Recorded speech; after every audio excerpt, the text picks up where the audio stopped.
As I said before, my name is Kevin Baldwin. I'm retired from the Army and I'm the owner of Show Me Real Estate. That's my company. I own that.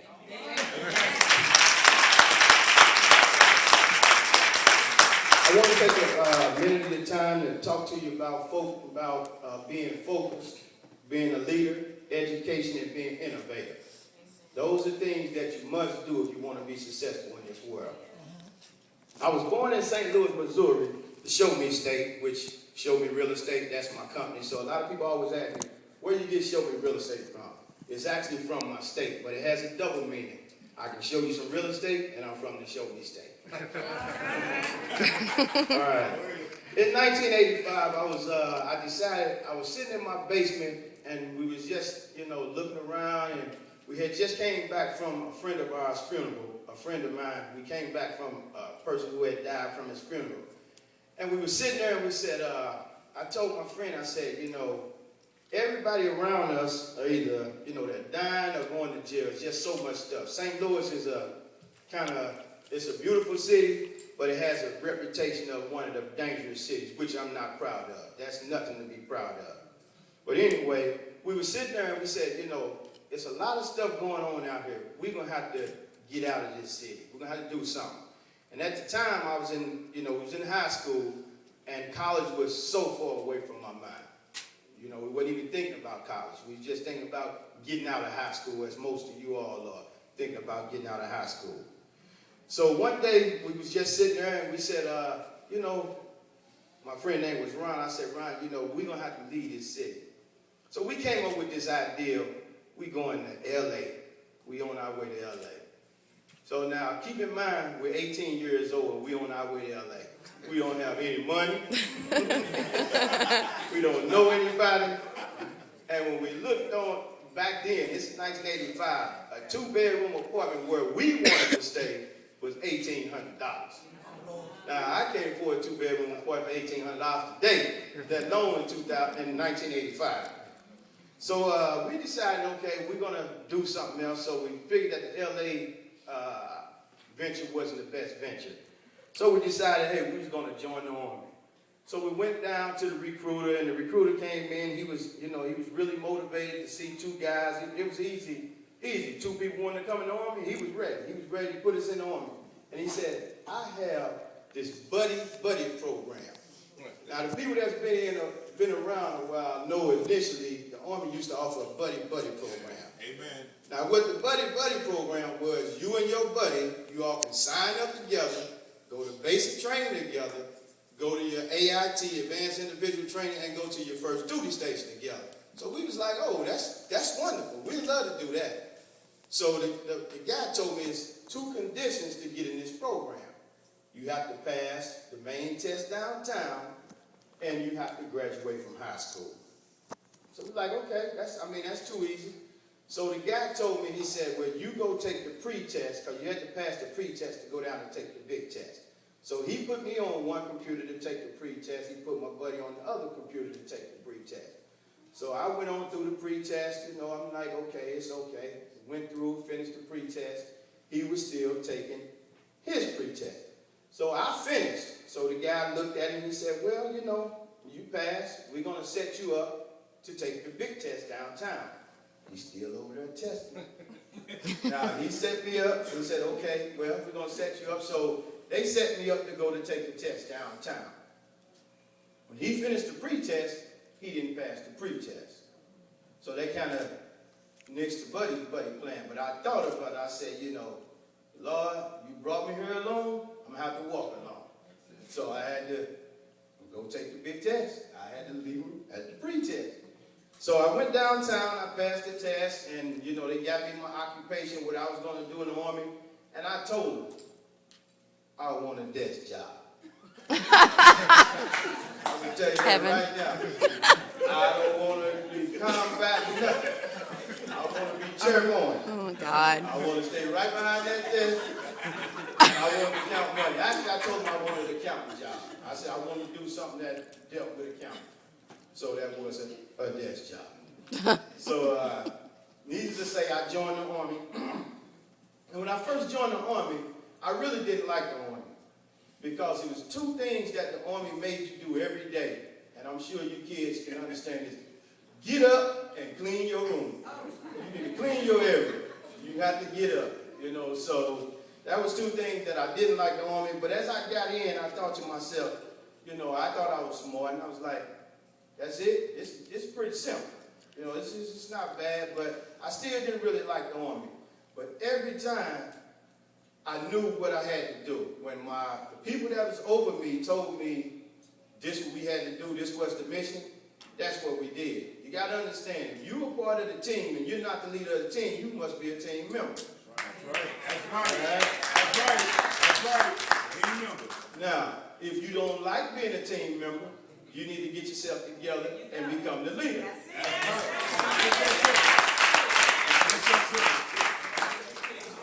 Like I said, I realized the Army wasn't that bad. They had a few rules. You need to be where you're supposed to be, do what you're supposed to do, and look how you're supposed to look. Ain't that what your parents tell you? The rules still apply. You know, you can't come out here with the saggy jeans. I'm going to get you. My son said, you can't come out here with the saggy jeans, with the tattoo across your neck, saying, I want a job paying some good money. That's just not going to work. So I really want y'all to understand, when you put this stuff on your body, now I have tattoos, so let's not get that, as they say, twisted. I do have tattoos, but I don't have them where if I'm going in to get me a job, that's going to hurt my chances. Understand that. Amen. That's going to hurt my chances. Come on. So as I was growing up, coming through the Army, I realized, okay, this is not too bad. You know, you got to just get up, clean your room, do what you're supposed to do. I realized, I said, okay. They told me if you do 20 years, you will get a check for the rest of your life. Now, I like having my check for the rest of my life. I've been retired 5 years, and I've been getting that check. So I liked that. So I said, okay, I'm going to go ahead and possibly stay in this area and try to retire at this, because it's pretty simple. It's pretty easy to me. Amen. Do 20 years, do what you're supposed to do, be where you're supposed to be, you'll be all right. So once I realized that I was going to stay in, I had to think of how can I get promoted? Because you can't stay still. That's right. You know, I'm like, how can I get promoted? How can I advance myself? So it came back to the education. You needed education. Because in the Army, for every college credit you get a promotion point. That's right. That's right. So I was mainly getting my education to get promoted. That's right. But as I started to get my education and started to realize that it was fun learning. When you learn something, that's a beautiful thing.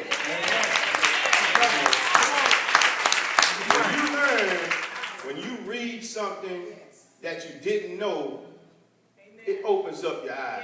That's right. You know, when you're dealing with your education, it opens up a whole nother world for you.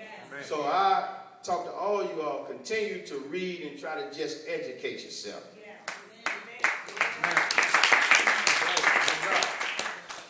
Okay. Like I said, I realized that I had to get my education. So I started taking night classes. Before I knew it, I had enough credits to graduate. Now, my friends couldn't understand this, see, because the college classes started at 5 o'clock and went to 7 o'clock. That was one class, twice a week, pick up 3 semester hours, 3 credit, 3 promotion points. A lot of people were like, oh, you're going to school, but see, what they didn't realize, most of the time, while we was working, they let us get off early to go to class. And by the time they let us get out of class early around 6:30, so by the time I got back to my room, they've been sitting there drinking. I done did 3 hours of class.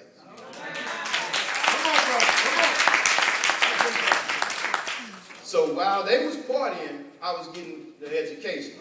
Come on. But I moved up in the ranks so much faster than them. And when they said I was graduating, people looking around like, how you graduating? You've been partying with us. No, I've been going to get my education. And I partied with you.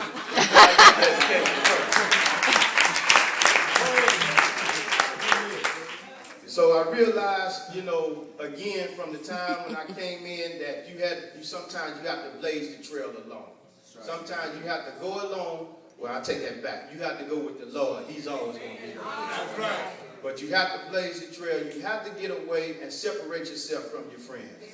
You have to look around and say, okay, is this guy here doing the right thing?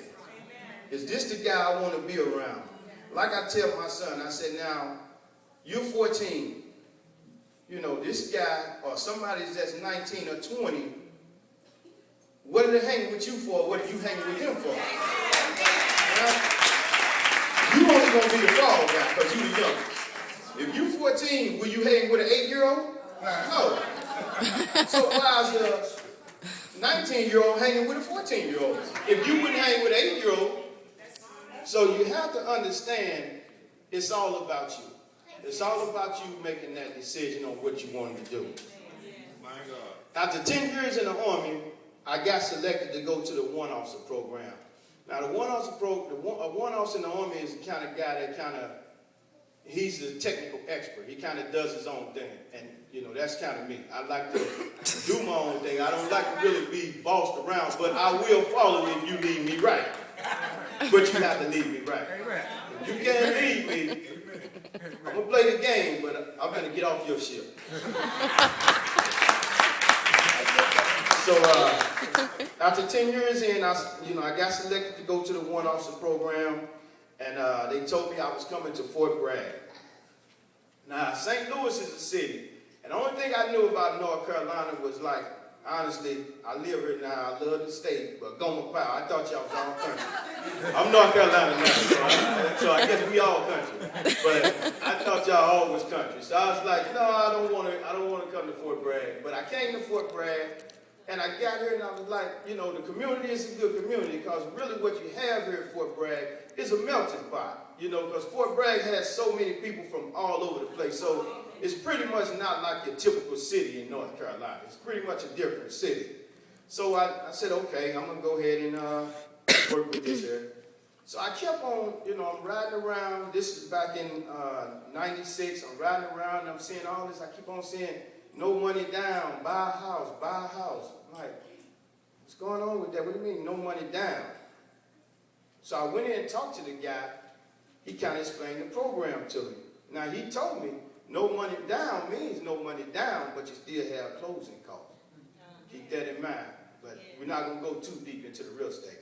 But the main part of it was you had to have good credit. And so all you young people out here, before you mess your credit up, pay your bills. Pay your bills and keep your name straight. Because your credit and your name is the only two things that you have. Pay your bills. So I went in, and the guy kind of explained to me, he was like, okay, well, you know, you need about $2,000. You know, if you got decent credit, you can buy the house. So he really was coming from me from an aspect of me buying the house and living in the house. Now, I was living on post. I was living on Fort Bragg, no rent, no electricity, anything like that. So I was like, okay. But I was coming from an investment standpoint. You have to understand how to see money, how to understand what's going on out here. All this building around here, somebody's making that money, y'all. That's right. We got to get some of that. Somebody's making that money. You know, they said it's a recession. Yes, it's a recession, but in a recession, the rich get rich and the poor get poor. Come on. You understand? So you have to understand, somebody is getting that money. You need to get some, I'm telling you. So I went in, and I'm going to try to speed this up so I won't lose my time, but I went in and I talked to him, and he said, it's going to cost you $2,000. Now, I'm going to put a little math on y'all. It's real simple, though, because it was simple to me. It's going to cost you $2,000 to buy this house. It's going to cost you $2,000 to buy this house, and your mortgage is going to be $500 a month. I said, okay, all right. I said, well, what does a normal 3-bedroom house kind of rent for? He was like, about $700. Okay. So I got $200 deposit cash flow. I'm thinking 200. 200 is not a lot, but when you got 200 times 20 and 25, that's pretty good.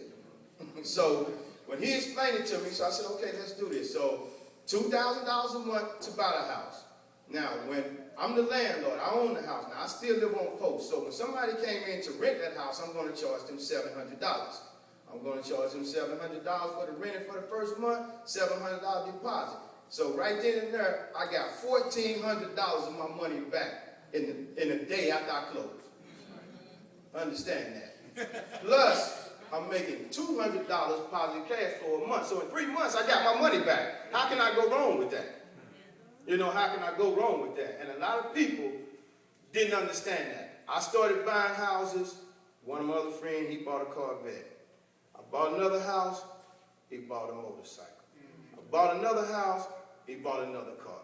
So by the time it was time for us to retire, he was looking for a job. I had 25 houses. I ain't looking for no job. I was finished. My time was up. But once you know the formula, it's easy to do what you have to do. But you have to understand how to see what you see.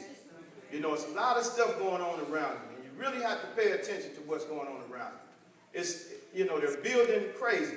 Again, somebody is getting that, and we need to be a part of it. We need to be a part of it, and we can be a part of it. In 2005, I decided, I said I was going to retire from the military. Now, I had been buying houses and doing the housing thing since 1998. So really, I just need to know the paperwork. So I worked for a guy for about 6 months.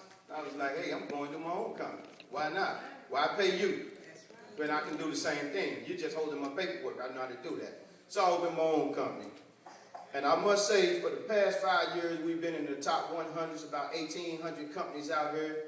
And we've been, you know, holding strong, you know, staying humble, staying thankful, and just being appreciative of being able to be in this business, just to be in this game for 6 years, you know, running with the big dog. We can do that.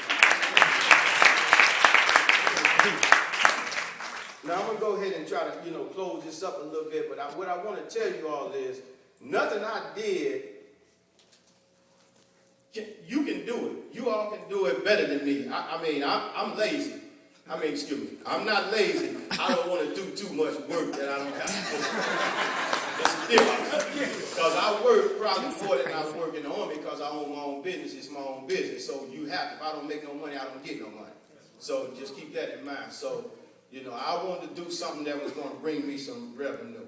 But you have to be creative and create your own. They won't give you a job. You have to make your job. You know, you think about it. A lot of these guys, Tyler Perry, they went to studios saying, hey, I got this idea. Meet the Browns, meet the whoever they are. They got these ideas, and what they said, no. What did they do? Go back and make their own studio. Yes, you did. You know, they made their own studio. You look at what's the guy, Adam Sandler. His movies just been flopping all over the place, but they give him the money to make movies. He make his own movies. So you got to understand how to create your own money. Your life is your life. It's up to you. As I tell my kids all the time, nobody can take the test for you. Nobody can go to the job interview for you.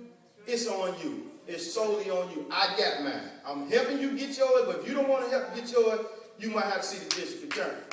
So you don't want to see him. You don't want to see him. Or you can cheat. So get your education. You know, get your education. The things you do today are the things that's going to affect you for the rest of your life. You must set goals and have the goals set in your head of what you want to do. It's never too late to start, but the earlier you start, the better off you be. You can enjoy it longer. You can enjoy it longer. In closing, I just want to point out a couple of things, a couple of people that you all might know, and I want you to really think about it when you see their name again. Sean Carter. You all know who Sean Carter is, right? Yes.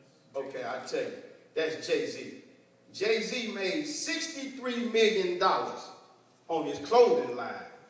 Not the rapping. He owns the clothing line and the label.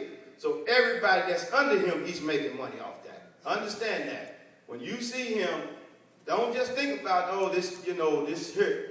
The guy's making $63 million because he owned it. He owned his label. You know, P. Diddy Combs, $28 million. He owned his label. He owned his clothing line. Now, Dr. Dre, you all know him. You haven't made an album in 10 years. But every time you see 50 Cent, you see Eminem, Dr. Dre is smiling because he made $50 million last year off them two. They're assigned to his label. So understand, you don't have to be out front all the time. Understand the business of it. Ownership is where it's at if you can get that. And you all can get that. And the last person I want to talk to you all about Everybody in here probably has a Facebook account. I'm pretty sure. I mean, you know, it's running rapid. But what you're not understanding, when you get on Facebook, you are making the guy, Mark Zuckerberg, he's 25 years old. He's the youngest billionaire with a B. Because you're logging on and you're on Facebook. So again, I say, learn how to see money and where will you make your next bill. Thank you.